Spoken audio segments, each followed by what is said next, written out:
Баршаңызға қайырлы күн. Бүгін көктем айы басталып жатыр. Сондықтан баршамыз кімнің ауласында, кім жер үйде тұрады, кімде бақша бар, барлығы мен секілді көкөністер, гүлдерді егуге асығып жатқан болар. Міне сондықтан мен де өзім көкөніс екенді жақсы көремін, аулада бақша екенді жақсы көремін. Сондықтан өзімнің жылда егіп жүрген көкөністерімді тек қана өзім егіп жеп дәмін көріп қоймай, сіздермен бірге пайдалы ақпаратпен бөлісуді жөн көріп отырмын. Бүгін міне қызанақ егетін боламыз сіздерге. Түріне қарасаң қызанаққа ұқсамайды, иә? Жасыл түсті қызанақ. Өткен жылы еккен болатынмын. Жасыл болғанына қызығып егіп едім.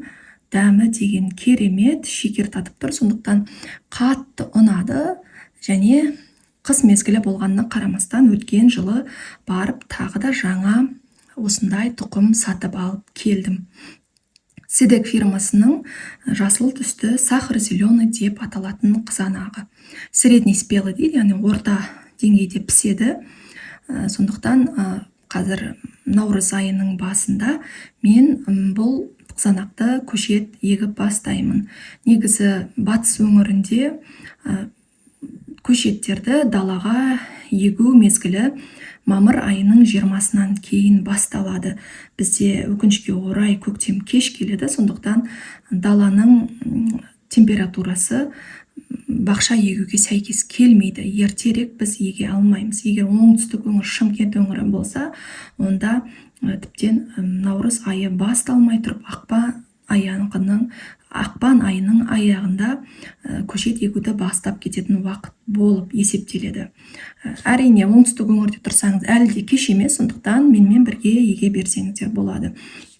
Жалпы қызанақты таңдау барысында тез пісетін, енді біз батыс өңір ғой, тез пісетін, ауруға төзімді сондай сорттарды таңдауымыз қажет. Ондықтан себебі қазір экология, ауа райы тұрақсыз. Мысалға бізде күндіз 30 градусқа дейін ыстық болып, түнде 5 градусқа дейін температура түсіп кетеді. Яғни орыс тілінде айтқанда перепад температура болады. Яғни ауа райының қолайсыздығы көп кездеседі. Сондықтан біздер барынша ауруға төзімді қызанақтарды таңдауға тырысамыз. Неге ауруға төзімді? Өйткені егер температура тұрақсыз болса, түн салқын, күндіз ыстық болса, ол кез келген өсімдіктің ауруына алып келеді. Оның ішінде бақшада егетін көкөністер тез ауруға ұшырайды. Міне, бүгін мен сіздердің көзіңізше осындай жасыл түсті қызанақты егетін боламын. Жасыл түсті қызанақты егу үшін біз алдын ала биостимуляторға салып алатын боламыз.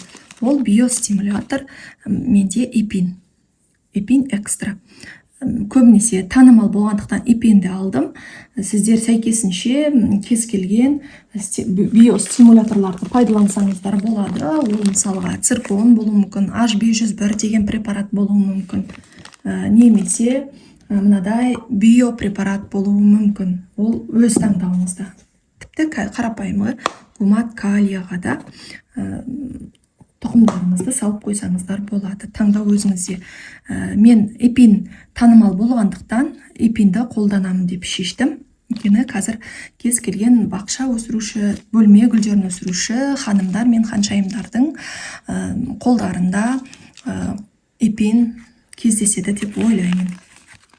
Міне, қазір сіздердің көзіңізше тұқымды ашайын. Барлығы ішінде 10 түйір тұқым болуы мүмкін. Граммен жазылады, кейде штукпен жазылады. Міне осы тұқымды қазір мысалы мына жерде 100 мг су бар. 100 мг суға бір тамшы эпинді тамызып, мен алдын ала тамызып қойдым. Сіздерде пипетка болса пипеткамен, немесе егер өте ұқыпты болсаңыздар, сол эпиннің ішіндегі құтыдан тамызсаңыздар болады. Міне мынадай құтыда тұрады. Осыдан бір тамшы ұқыпты түрде мына суға тамызып алсаңыздар болады. Менде алдын ала дайын, сондықтан мен оны ештеңе жасаған жоқпын. Мына жерде тұқым өте көп екен.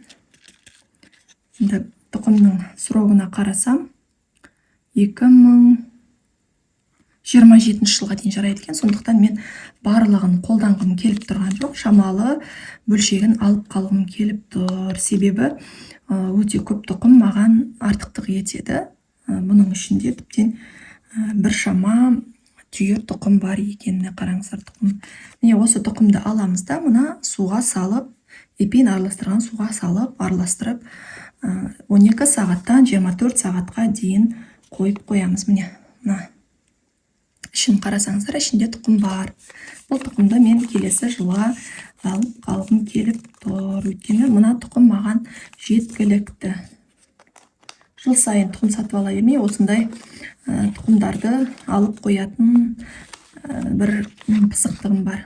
Егер сіздерде ысырап етпеймін, осылай сақтаймын десеңіздер, мысалға жаңа жиналған свежий тұқым болса, міндетті түрде келесі жылға қолданысқа алып қалыңыздар. Мысалға келесі жылы бұл тұқымды таба алмай қалуыңыз мүмкін, шықпай қалуы мүмкін. Сондықтан кез келген осындай қызанақтарды өсіру барысында келесі жылға алып қалсаңыз болады. Яғни сіздер биылғы еккен кезде жақсы өнім берсе, келесі жылда қуана егетін боласыз. Яғни сіздердің естеріңізде қалады. Міне қазір осы эпинді салым кейбіреулері батып кетті, көріп тұрсаңыздар, кейбіреулері бетінде қалқып тұр. Енді қазір жақсылап ісінеді. Бұл эпин өте жақсы биопрепарат болып табылады.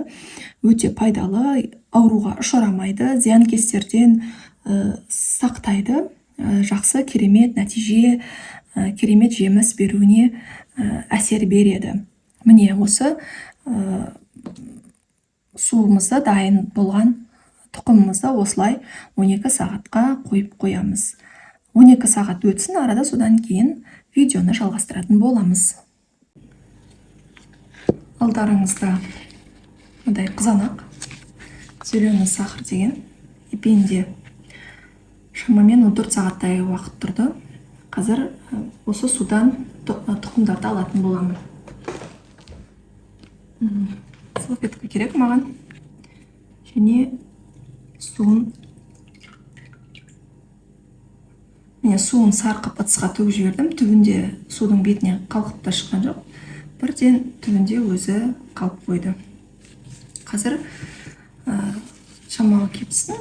Міндетті емес, кебу қолға жабыспас үшін шамалы тұра тұрсын, сосын топыраққа егетін боламыз. Тіптен құрғап қалыпты.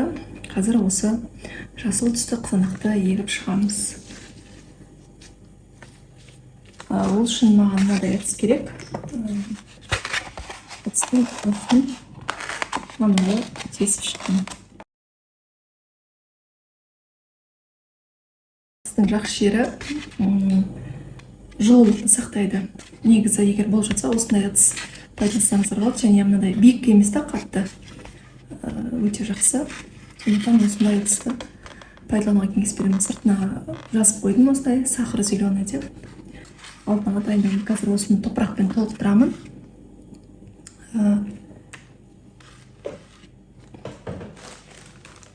Кез келген универсалды топырақ алсаңыздар болады.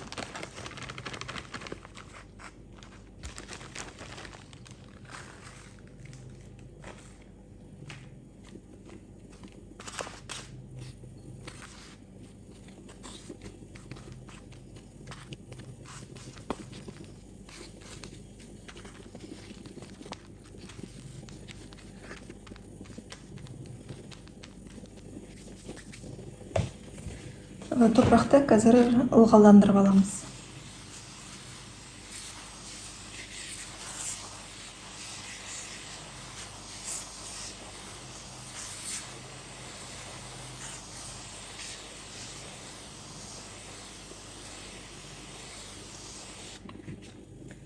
Топырақ таңдау барысында қатты құнарлы топырақты алуға асықпаңыздар, себебі қазір тұқым кезде, көшет кезде арнайы бір тыңайтқыштарға, минералдарға мұқтаж емес. Сондықтан кез келген топырақ жарай береді. Енді менде бар осы гүлге арналған топырақ болыпты, сондықтан мен өзімде бар топырақты пайдаландым. Енді қазір осы тұқымдарды орналастырып шығатын боламын. Осындай арнайы тесік жасап алсақ та болады. Мен сияқты немесе бетіне сеуіп тастай салсаңыз да болады. Өзіңізге қалай ыңғайлы солай әрекет етсеңіз болады. Енді мынадай мен сияқты тесік жасап алудың жақсы жері, яғни бір-бірінің аралығында арақашықтық сақталады, және ертең бір-екі жапырақ шыққаннан кейін қайта отырғызамыз ғой, басқа ыдыстарға көшіреміз, сол кезде ыңғайлы болады. Енді қазір тұқымдарымызды, міне мына тұқымдарды алып, осы жасаған тесікшелеріме орналастырып шығамын.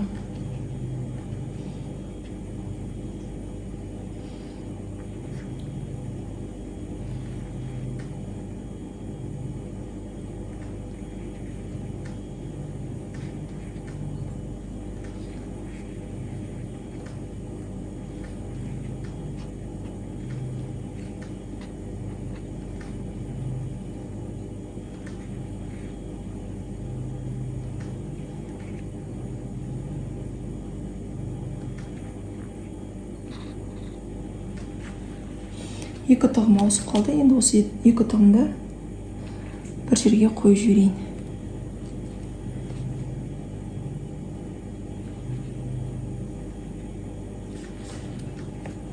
Міне, көрсеңіздер, тұқымдарды орналастырып шықтым. Міне, тұқымдарды орналастырып шықты. Енді шамалы беттерін осылай жауып шығайын. Сәл-пәл жауып шықсақ болады. Енді топырағым бітіп қалып тұр, әйтпесе топырақпен толықтыратын едім. Міне осындай менде бар топырақ.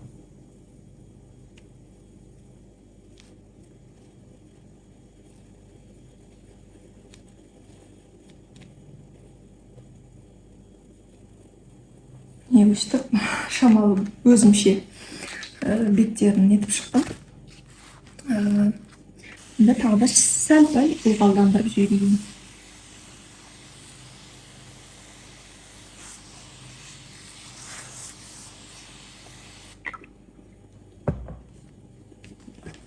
Міне ылғалдандырып алдым.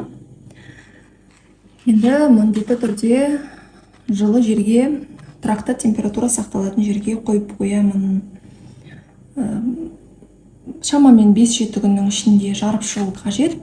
Сондықтан күнделікті бір мезгіл қолдарыңыз бос болса, сыртындағы бетіндегі қақпағы болса, немесе пакеті болса, шамалы ашып ауа кіргізіп алыңыздар. Енді шіріп кетпес үшін қаттылығы кейде мысалы байқамай көп шылқытып су құйып қоюыңыз мүмкін. Сол шіріп кетпес үшін сәл-пәл ауа қалдырып тұрғаныңыз дұрыс болады. Қазіргі уақытта ешқандай тыңайтқышқа мұқтаж емес, жарыққа мұқтаж емес.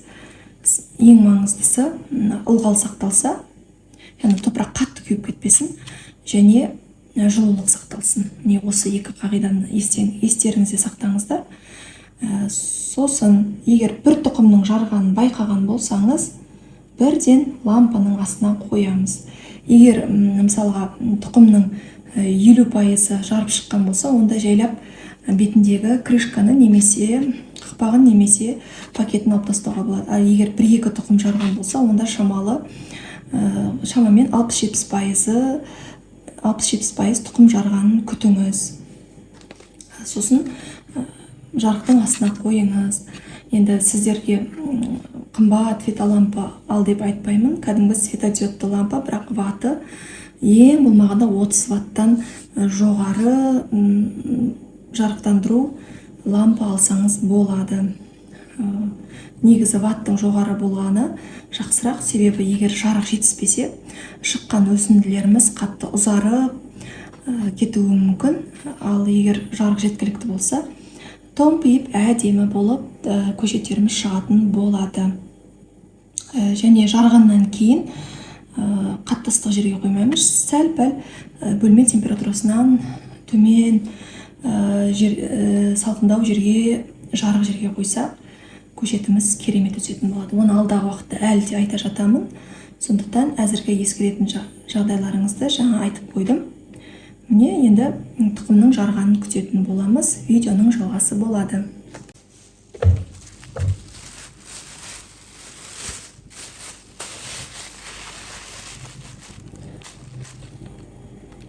Арада 3 күн уақыт өтті.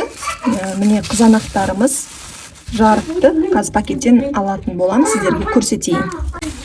Қарап тұрсаңыздар, кішкене болса да қозғалыс бар. Міне кішкене жарып бастағанын байқасаңыз, бірден фитолампаның астына қойыңыз. Яғни кез келген фитолампа емес, кез келген светодиодты лампада жарайды.